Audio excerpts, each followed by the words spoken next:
Hello ඔයාලා ගොඩක් ආදරෙන් පිළිගන්නවා මගේ YouTube channel එකට. ඉතින් මේ වෙනකම මම short videos විතරයි දාලා තියෙන්නේ. මම හිතුවා එක එක කැම જાති හදන ඒවා, එතකොට අපි travel කරන ඒවා මේ ඔක්කොම videos විදිහට YouTube එකට දාන්න. ඉතින් මේ තමයි මගේ පළවෙනි vlog එක.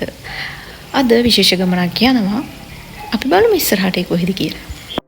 ඉතින් උදෙන්ම ලෑස්ති වෙලා අපි දෙන්න හිතුවා අද පොය දවසනේ පන්සල් යන්න. අද අපි යන්නේ වතුරවිල ආරණ්‍ය සේනාසනයට.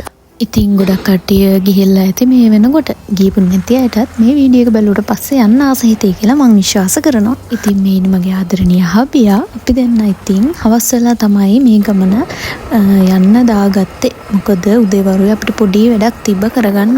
අම්බලන්ගොඩ ගාලාවට ඉන්න අය නම් ඉතින් ගොඩක් දන්නවා ඇති වතුරවිල ආරණ්‍ය සේනාසනය කිව්වහම මේක තියෙන්නේ එල්පිටිය කහදුරුව ප්‍රදේශයේ.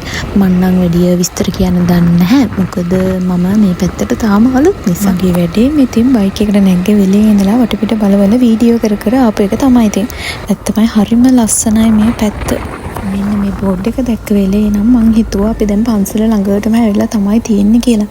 මොකද මම ඊට කලින් ඇවිල්ලා නැහැනේ. ඉතින් අද පොහේ දවසක් වුණාට වැඩි සෙනඟ නම් හිටියේ නැහැ. ඉතින් හස්බන්ඩ් මුලින්ම මට කිව්වේ වීඩියෝස් ගන්න පුළුවන් තැන් තියෙනවා, බැරි තැන් තියෙනවා, චුට්ටක් ඉතින් කල්පනාවෙන් කියලා. ඒ මොකද ගොඩක් භාවනා කරන භික්ෂුන් වහන්සේලා, පිරිවෙන් අධ්‍යාපනය හදාරන භික්ෂුන් වහන්සේලා වැඩි පිරිසක් මේ ආරාමයේ වැඩ හිඳින නිසා.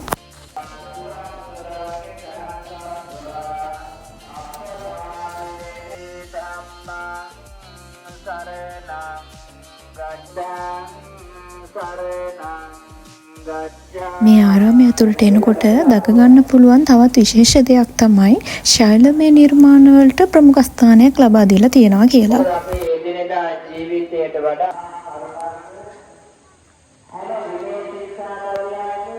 අපි හැබැයි මේ ගමන එන දවසේ අපේ පැත්තට වැස්සෙනටත් මේ හරියට නම් ටිකක් වැහි කළුවර ඇවිල්ලා තිබුණා. ඉතින් අපි පුළුවන් ඉක්මනට පන්සලේ උඩටම ගියා.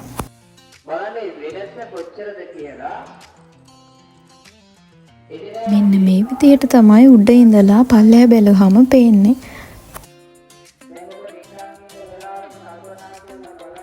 එතනට ආපු ගමන් මට හිතුනේ අපි දඹුල්ල ගියපු ගමනක් ගැන. ඉතින් අපි දඹුල්ල ගලේ නගිනකොටත් මේ වගේ පඩිපෙළ නැග උඩටම යනවනේ.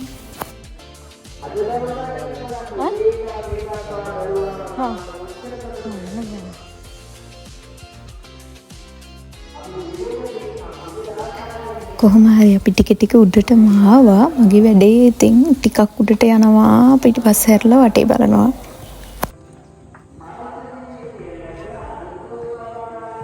කොහොම හරි ඉතින් අපි ඉක්මනට උඩට ආවා. මේ තියෙන මම අර කිව්ව බුද්ධ ප්‍රතිමාව. ඉතින් මේකේ විශේෂත්වය තමයි පිහිටි ගලෙන්ම කරපු නිර්මාණයක් තමයි මේ බුද්ධ ප්‍රතිමාව. ඔන්න බලන්නකො ඉතින් උඩට ආව ගමන් උනදේ පැස්ස පටන් ගත්තා. මට නම් හිතෙන්නේ වහින වෙලාවට තමයි මෙතන ගොඩක්ම ලස්සන කියලා. ටික වැස්ස ඉක්මනට වැඩි වෙච්ච හින්දා අපි ටක් ගාලා පල්ලෙහාට බහින්න පටන් ගත්තා. ඉතින් අපි අරන් ගිහපු මල් පහන් පූජා කරලා බුදුන් ඇඳලා ඉක්මනට පල්ලෙහාට බහැලා ඉතින් එන්න ආවා. ලෝබයි ඉතින් බලන්නකෝ මේතන තව වෙලා ඉන්න තිබ්බනම් කොච්චර ෂෝක්ද කියලා. දැන් අපි යනවා ළමයි. නැවත සීතාන්න පටන් ගත්තා. කලවර වෙట్లా තියෙන්නේ. හිතපු නැති විදියට වැස්සකොත් වැස්සා. දැන් අර ඉස්සරහා කවුද ඉන්නේ කියලා. ඉතින් ළමයි මෙතනින් මම vlog එක නවත්තනවා. මොකද දැන් වැස්සක් ලොකුවට පටන් ගන්න හදන්නේ. අපි ගෙදර යන්න ඕනේ ඉක්මනට. ඉතින් thank you so much මගේ වීඩියෝ එකත් එක්ක මුලින් ඉඳලම ඉවර වෙනකම්ම බලන් හිටියට.